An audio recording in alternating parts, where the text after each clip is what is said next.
नमस्कार दर्शक बंधु, आपण माने देखि पारुथिबे धान वर्तमान फुटी सारिलाणी, टिके टिके पाची मध्य गलाणी। तो चाषी भाई मानंकर जो अक्लांत परिश्रमर फल आउ किछि दिन मध्यरे मिलिबा पई जाउछि। तो तांकु आमे किपरि भावरे उत्साहित करिबा, तो सेथि प्रति ध्यान देले आगकू चाषी भाई माने उत्साहित होई फसल को अमल करि परिबे। तो कथारे अछि जय जवान जय किसान। जवानंकर जय हेउ आउ किसानंकर मध्य जय हेउ। तो चाषी भाई माने जो परिश्रम करिसंती तार फल किछि दिन मध्यरे ही मिलिबाकू जाउछि। तो वर्षार भी संभावना रही। तो धानर 90% पाचिगला परे ताहाकू अमल करदेले ठीक रहिबो। जदि बेसी पाचिजीव धानटी तापरे कटा जीवो तो धान झड़ी जीवार संभावना अधिक थाए। तो तेणु करी 80 ରୁ 90% पाचिगला परे धानटी को काटी देवा उचित। तापरे अमल कराई नेबा उचित। वर्तमान सकाळर सूर्य किरण रे काकर मध्य झड़ी नहीं। धान गछ पूरा चकचक देखा जाउछंती। सकाळर सूर्य किरण पड़िछि।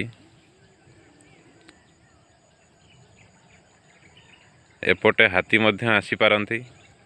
तो तेणु करी शीघ्र शीघ्र अमल करिनेबा ही बुद्धिमानर परिचय।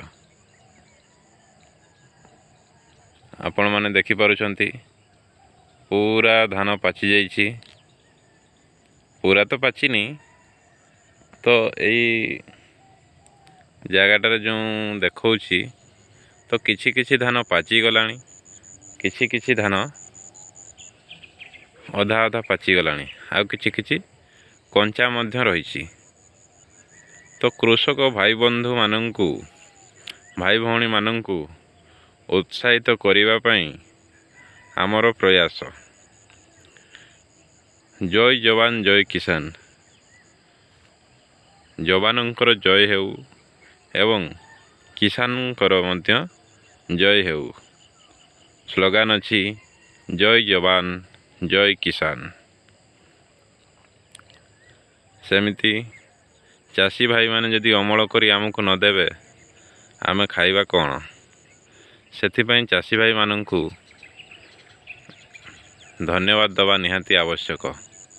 एवं जवान मानंकु मध्य सैल्यूट करिवा को जमारू भूलिबा नहीं।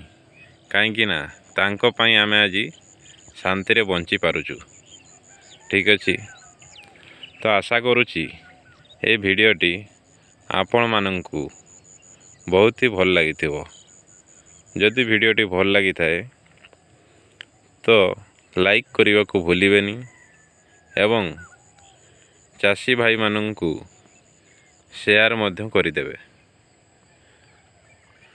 तो चलंतु एठी रहिबा। नमस्कार। जय जगन्नाथ, जय जवान जय किसान।